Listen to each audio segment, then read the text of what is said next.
When trying to predict the outcome of a boxing match, there are a few things you want to objectively take into consideration: style, resume, and advantages any fighters may have. Canelo Alvarez does not have a traditional Mexican style, but rather a hybrid style where he utilizes both pressure and counterpunching to dominate his opponent. It's a beautiful thing to watch, as Canelo is typically the smaller guy with a shorter arm reach. He implements high ring IQ by effectively creating openings, applying pressure, and slipping the jab or hook to counterpunch.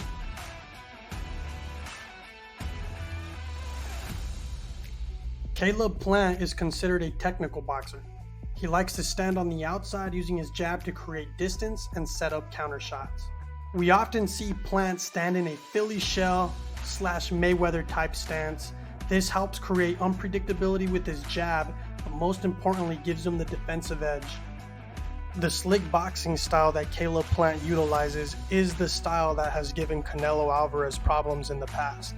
We saw this play out when Floyd Mayweather outclassed Canelo Alvarez using variations of this style. If styles make fights, are we destined to watch a rerun of Mayweather versus Alvarez? And does Caleb Plant not only possess the skills, but the experience needed to take out the Mexican?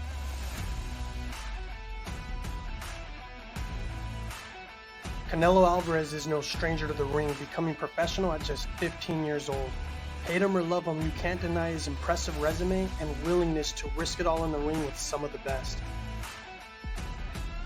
Canelo has never been scared. He was built as everyone's built. He's never been scared. He fought Austin Trout when he was the money man. Who in their right mind wants to fight Austin Trout, Erislandy Lara? A slick Cuban southpaw, right, in his prime. Canelo's not scared. Reason I and others, and you guys and others, started to clamor for Triple G and Canelo was not that Canelo was the natural opponent for him. There were guys in Triple G's weight class. It's because we looked around and said, what superstar fighter would get in with Triple G, who's not bigger, like Andre Ward, because Triple G wouldn't get in with Andre Ward, right? But who of the 160-pounders, 168-pounders and below would get in? Canelo will do it. We all knew, like, Canelo will do it because Canelo's a real fighter. With victories over Shane Mosley, Austin Trout, Miguel Cotto, Daniel Jacobs, the list goes on with names of elite fighters that Canelo Alvarez has stepped in the ring with. Having served his only loss to one of the greatest fighters of all time, Floyd Mayweather. This resume of elite fighters and willingness to take risks is very rare to see today, as many fighters do not want to blemish their perfect record. Caleb Plant has some notable wins over fighters such as Porky Medina, Jose Uzcategui, and Caleb Truex, where we saw on display how he earned his name, Caleb Sweet Hands Plant. Looking at both fighters' resume, we can easily conclude that Canelo Alvarez has taken more risk and has fought more elite opponents than Caleb Plant, and it's safe to say that this will be Caleb Plant's biggest test yet. Height and arm reach is typically an advantage a boxer may have stepping in the ring. However, Canelo Alvarez is usually the smaller fighter and is used to fighting taller opponents. Canelo has been very effective at using his short stature as an advantage by applying immense pressure and having great counterpunching abilities.